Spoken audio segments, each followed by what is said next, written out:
Hola curiosas y curiosos de la ciencia. Hoy vuelven las biografías científicas a Ciencias de la Ciencia. Por cierto, aquí arriba os dejo la lista de reproducción con muchas de ellas. Y hoy hablaremos del gran Albert Einstein. Y es que hace ya más de 100 años, Einstein lanzó su artículo El fundamento de la teoría general de la relatividad. Y es que antes de esta teoría no entendíamos realmente cómo funcionaba la gravedad. Newton nos habló de la fuerza de la gravedad, pero su teoría no nos dijo cómo la gravedad empujaba las cosas. Y Einstein estaba profundamente desconcertado por este tema. ¿Cómo mantiene el Sol a la Tierra en órbita? ¿Qué es la gravedad? Pues mientras trabajaba en una oficina de patentes suiza en 1907, Einstein tuvo lo que él llamó el pensamiento más feliz de su vida. Einstein se imaginó a un hombre cayendo del techo de una casa y se dio cuenta de que el hombre no sentiría su propio peso mientras caía. El sujeto se sentiría sin peso. Este fenómeno se llama caída libre y ocurre cuando un objeto cae por sí solo. Alguien que está de pie no está en caída libre, pero alguien que salta de un avión sí que lo está, hasta que se acumule resistencia al aire. Pues bien, después de pensar en esta idea durante 8 años, Einstein se dio cuenta de que el espacio es como una tela elástica que se deforma cuando hay objetos sobre él. Los científicos llaman a esto espacio-tiempo. Y los objetos más grandes, como el Sol, deforman el espacio más que los objetos como la Tierra. Y ver el espacio y el tiempo como dos aspectos de la misma cosa conlleva consecuencias muy interesantes. Y sí, es verdad, los efectos realmente geniales de la relatividad, como la dilatación del tiempo y la contracción de la longitud, no aparecen en nuestra vida cotidiana, ya que tienden a suceder a velocidades cercanas a la velocidad de la luz. Sin embargo, hay muchas cosas que no podrían suceder sin la relatividad general, como el GPS y los electroimanes. Pues bien, hoy hablaré de la vida de Albert Einstein, y lo haré, como no, de la mano de Isaac Asimov y su obra Momentos Estelares de la Ciencia, que os dejaré en la descripción para que la podáis comprar. Soy JJ Priego, esto es Ciencias de la Ciencia, y con el vídeo de hoy se os van a poner los pelos de punta, ya que Albert Einstein es lo que tiene. Ya sabéis, en este canal siempre vemos que lo conocido es finito y lo desconocido infinito. Bueno, ¿queréis saber más? Pues vamos a curiosear.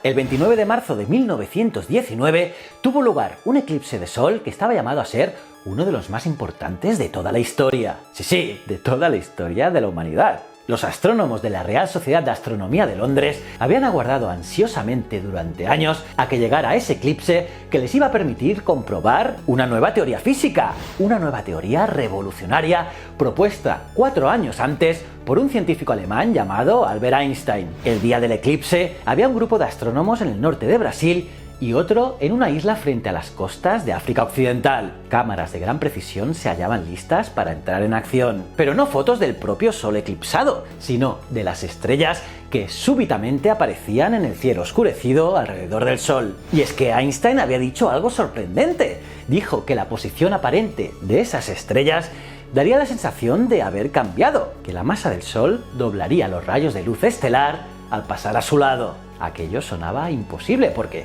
la luz, que era algo inmaterial, ¿cómo iba a verse afectada por la masa del Sol? Si Einstein tenía razón, habría que retocar la imagen del universo que el gran Isaac Newton había construido más de 200 años antes. Por cierto, aquí os dejo un vídeo sobre Isaac Newton. Y nada, por fin llegó el día, por fin llegó el eclipse. Se hicieron las fotografías, se revelaron y se midieron con sumo cuidado. Se midieron las distancias entre las imágenes de las estrellas y el Sol y entre una estrella y otra. Finalmente, se compararon estas mediciones con otras hechas sobre un mapa estelar de la misma región, solo que tomado de noche y sin el Sol en las cercanías. No había duda. Los astrónomos anunciaron los resultados. La atracción del Sol doblaba los rayos luminosos y los apartaba de la trayectoria rectilínea. Einstein tenía razón. Una de las predicciones de su teoría estaba verificada. Albert Einstein nació en Alemania el 14 de marzo de 1879. De niño tuvo problemas para aprender a hablar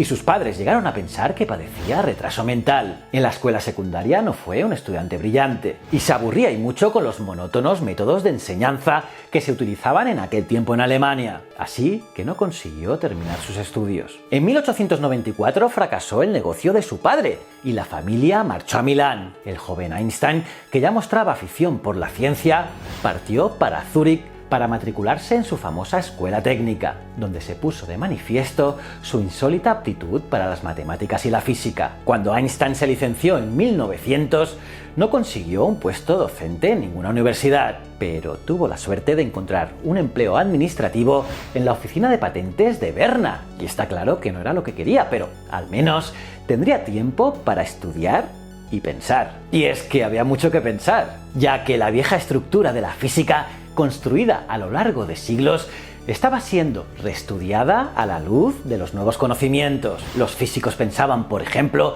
que la luz se propagaba por el espacio vacío. Como la luz consistía en ondas, tenía que existir algo en el espacio que sirviera de soporte a esas ondulaciones. Los físicos llegaron a la conclusión de que el espacio estaba lleno de algo llamado éter y de que era la vibración de este lo que formaba las ondas luminosas. Se pensaba también que el movimiento verdadero de la Tierra podía medirse tomando como punto de referencia el éter. Bastaría comparar la velocidad de la luz en la dirección del movimiento de la Tierra con su velocidad en la dirección perpendicular. Es decir, igual que se puede saber a qué velocidad baja un río si se mide la velocidad a la que podemos remar a favor de la corriente y la comparamos con la velocidad a la que podemos remar perpendicularmente a la corriente, siempre y cuando no haya ayuda del agua. Este experimento lo realizaron con cuidado exquisito Albert Michelson y E. W. Morley, dos científicos norteamericanos en 1887, y vieron con asombro que no podían detectar diferencia alguna en la velocidad de la luz. Por lo tanto, ¿habría algún error?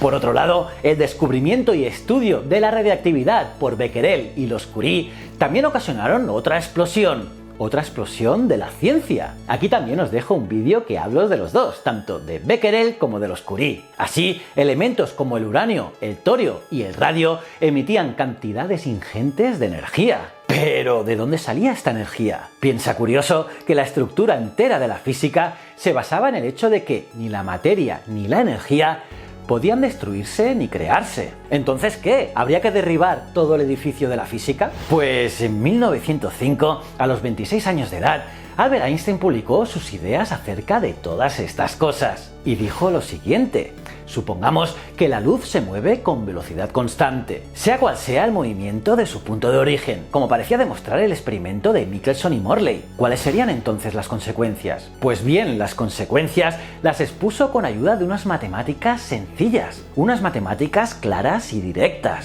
Según Einstein, no podía existir movimiento absoluto ni falta absoluta de movimiento. La Tierra se mueve de una cierta manera al comparar su posición espacial con la del Sol, pero de otra manera distinta al compararla, por ejemplo, con la posición de Marte. Es más, al medir longitudes, masas o incluso tiempos, el movimiento relativo entre el objeto medido y el observador que mide influye en los resultados de la comparación. Así, dijo Einstein que materia y energía eran aspectos diferentes de la misma cosa. La materia se puede convertir en energía y la energía en materia. Así que lo que sucedía en la radioactividad es que un trozo diminuto de materia se transformaba en energía, pero que la cantidad de materia convertida es tan pequeña que no puede pesarse con los métodos corrientes. En cambio, la energía creada por ese trocito de materia era lo bastante grande para detectarla. Pero todo aquello parecía violar el sentido común, pero el caso es que las piezas encajaban